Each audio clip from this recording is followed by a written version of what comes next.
responding to air raid alarms, blackout action plan. When life feels peaceful, families dining, children playing, markets buzzing, it's easy to forget how fragile that peace is. At the moment an air raid siren pierces the calm, everything changes. India's safety doesn't begin at the border. It begins with you. When you hear the siren, act fast.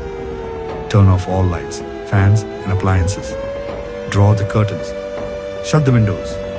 Even a single spark can guide the enemy. This isn't panic. This is preparedness. The strength of a nation that knows how to protect its own. Teach your children what to do. A child pulls the curtain. A teen helps their grandparents turn off the lights. A family sits in silence, calm, composed, ready.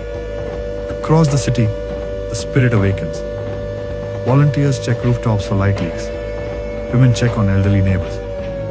Soldiers at the border, calm, alert, unwavering. This is India. Every home, a fortress.